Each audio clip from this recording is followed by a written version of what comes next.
I'm Chris Carl. This local news is a service of Flagler County's Toyota dealer, Beaver Toyota, here to wow you. The state's highest court releases a scathing opinion about a former circuit court judge who was ousted from the bench.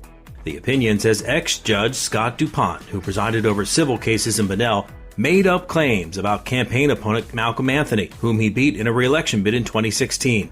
The court says DuPont's careless actions caused potential harm to Anthony's family and doesn't promote confidence in the state's judiciary. DuPont has been off the bench since last June, when the state Supreme Court unanimously voted to give him the boot.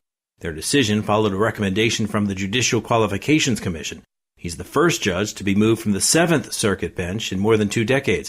DuPont didn't return a request for comment, but his problems don't end here. He faces an open investigation from the Florida bar.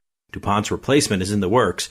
The Judicial Nominating Committee recommended 6 candidates, but Governor Rick Scott has the final say. This portion of WNZF Local News, a service of the Daytona Beach International Airport. Fly to the Big Apple in a New York minute on JetBlue from the Daytona Beach International Airport.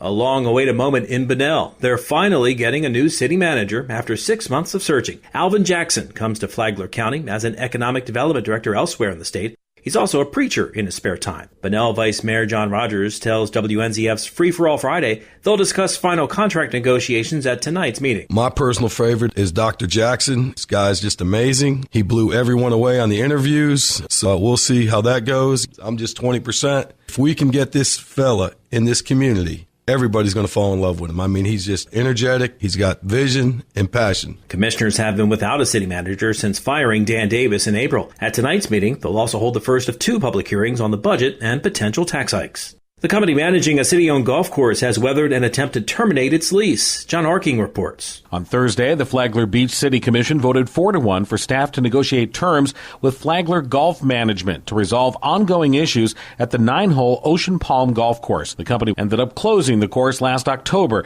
after it was deemed unplayable from hurricane damage and other issues. It reopened in January, albeit with poor conditions. Flagler Beach City Manager Larry Newsom. The board wants that they want the course to be in a condition, what they call a level C condition, which is typical for a municipal golf course, even a 9-hole golf course. And that was made very clear. So what we're going to do is we're going to actually put together an agreement that's going to be a subset of what the lease agreement is on what we expect the performance measures to be. The terms to be negotiated must be ready for presentation at the Commission's September 27th meeting. From the WNZF Newsroom, I'm John Arking. Palm Coast is losing its bad rep of having very few gas stations. A new racetrack is coming to the corner of State Route 100 and Old Kings Road. It's currently under construction, and in addition to gas, it will have a large 5,400 square foot convenience store. You will be able to start pumping gas there come June. It's the 3rd racetrack to come to Palm Coast. Now you're up to date. For Flagler's Morning News, I'm Chris Carl.